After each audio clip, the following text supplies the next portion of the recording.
আল্লাহ রাব্বুল আলামিন পবিত্র কোরআনুল কারীমের ৯১ নম্বর সূরা শামস, এই সূরা শামসের মধ্যে আল্লাহ রাব্বুল আলামিন ৬০টি বিষয়ে শপথ করেছেন।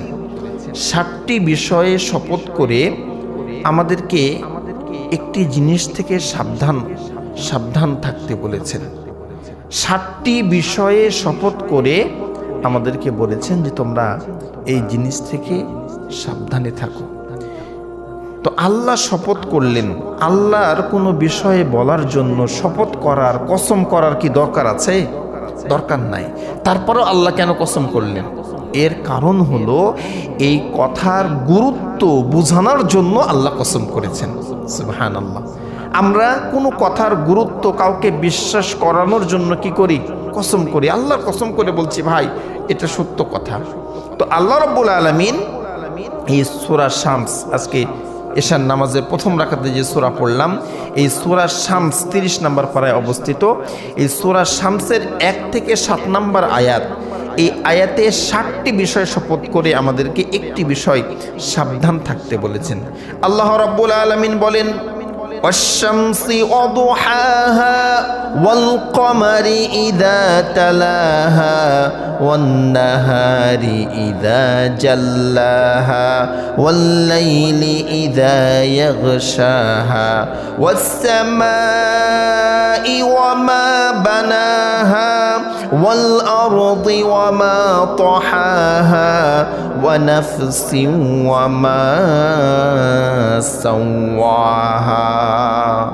আল্লাহ রাব্বুল আলামিন বলেন, ওয়াশ-শামসি ওয়া দুহাহা, কসম সূর্যের যখন এই সূর্যটা কিরণ দেয়, ওয়াল কমারি ইযা তালাহা, কসম চাঁদের যখন তা সূর্যের অনুগামী হয়ে যায়, ওয়ান নাহারি ইযা জাল্লাহা, কসম দিবসের যখন তা সূর্যকে প্রকাশ করে, ওয়াল লাইলি ইযা ইয়াগশাহা, কসম রাত্রের যখন তা সূর্যকে ঢেকে দেয়, ওয়াস সামাই ওয়া মা বানাহা, কসম আসমানের এবং জমিনের যা তা বানিয়েছেন, আল্লাহ যে আসমান জমিন বানিয়েছেন সে আসমান জমিনের কসম। এরপরে আল্লাহ বলেন, ওয়াল আরদি ওয়া মা তাহাহা, কসম জমিনের এবং যিনি তা বিস্তৃত করেছেন, বাড়িয়েছেন। ওয়া নাফসি ওয়া মা সাওয়াহা, কসম নফসের এবং যিনি তা সুষম করেছেন। ফাআলহামাহা ফুজুরাহা ওয়া তাকওয়াহা, ৬০টি বিষয় কসম করার পরে আল্লাহ বলছেন, অতঃপর তিনি তাকে অবহিত করেছেন তার পাপসমূহ, তার তাকওয়া সম্পর্কে। কদ আফলাহা মান যাক্কাহা, নিঃসন্দেহে যে সফল হয়েছে সে তাকে পরিশুদ্ধ করেছে। ওয়া কদ খাবা মান দাসসাহা, এবং সে ব্যথিত হয়েছে, সে তার নফসকে কলুষিত করেছে, নষ্ট করেছে। আল্লাহ রাব্বুল আলামিন ৬০টি বিষয় কসম করে ১০ নম্বর আয়াতে বললেন যে তার নফসকে নষ্ট করেছে, তার নফসকে কলুষিত করেছে, সে ক্ষতি সাধন করেছে। যে তার আত্মাকে, নফসকে নষ্ট করেছে, গুনার সঙ্গে তার নফসকে জড়িয়ে রেখেছে, সে ক্ষতিগ্রস্তদের, পাপসমূহ, খারাপ মানুষের অন্তর্ভুক্ত হয়ে গেছে। ৬০টি বিষয়ে শপথ করে আল্লাহ বললেন যে তোমরা তোমাদের এই নফসকে, আত্মাকে নষ্ট করো না, পাপযুক্ত করো না, গুনার মধ্যে এই নফসকে তোমরা সবসময় গুনার সঙ্গে লিপ্ত করে রেখো না। এই নফস, অন্তর, এটা এতটাই মারাত্মক জিনিস যে এটার সঙ্গে আমাদেরকে সবসময় যুদ্ধ করতে হয়।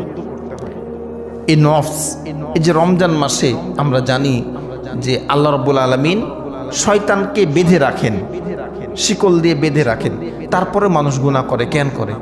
এই নফসের তাড়নায়। আল্লাহ ইবলিস শয়তানকে বেঁধে রাখেন, কিন্তু নফসকে তো বাঁধে না। এই নফসকে কন্ট্রোল করার দায়িত্ব আমাদের।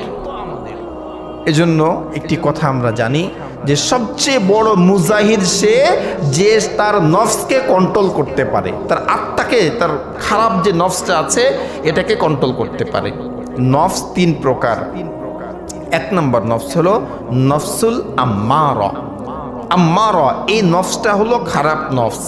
এই নফস মানুষকে সবসময় খারাপের দিকে ধাবিত করে, খারাপ জিনিসের দিকে নিয়ে যাওয়ার চেষ্টা করে। 2 নাম্বার নফসুল লাওয়ামা। এই লাওয়ামা নফসটা হলো মন্দ কাজ থেকে মানুষকে বাঁচিয়ে রাখার চেষ্টা করে। যখন আপনি খারাপ করলেন, মনে করেন যে একটা খারাপ কাজ করেছেন, করার পরে আমাদের মনে হয় না যে এই কাজটা খারাপ হলো, এটা করা ঠিক হলো না। এই যে আপনার মধ্যে এই চিন্তাটা নিয়ে আসে, এটা হলো নফসে লাওয়ামা। এই নফসে লাওয়ামা মানুষকে তার ভুলের জন্য চিন্তা করার সুযোগ করে দেয়। আর 3 নাম্বার নফসুল মুতমাইন্না, এটা হলো পরিশুদ্ধ নফস, এটা হলো আল্লাহর প্রতি সন্তুষ্ট নফস। এই 3 প্রকার নফস।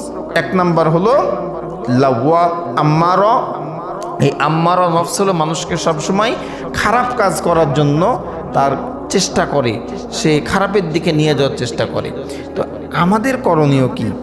যে কোনো কাজ করার আগে দেখবেন আপনার মন বলে যে এই কাজটা করি, নামাজের আজান হয়েছে কিন্তু মন বলছে যে যাক পরে পড়ে নেব বাড়িতে, তো বাড়ি যেয়ে কিন্তু আর পড়া হয় না।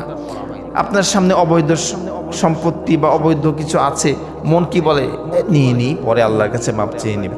তো যখনই এই খারাপ নফস আম্মারা আপনাকে ধোঁকা দিবে, তখনই আপনার করণীয় হলো যে এই নফসের বিরুদ্ধে যুদ্ধ করে, এই নফসের সঙ্গে লড়াই করে নিজেকে খারাপ থেকে বাঁচিয়ে রাখতে হবে।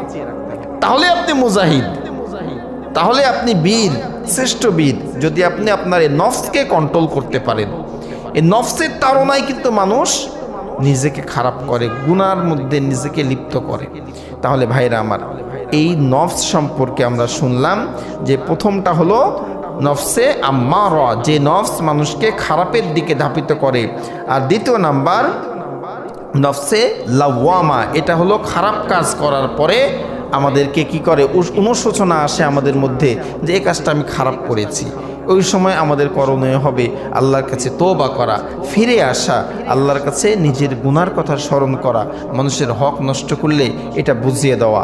আর 3 নাম্বার উত্তম নফস হলো মুতমাইন্না, যে নফস সবসময় মানুষকে শুকরিয়া আদায় করার, আল্লাহর প্রতি দাসত্ব করার এবং আল্লাহর কাছে মাথা নত করার জন্য মানুষকে উদ্বুদ্ধ করে।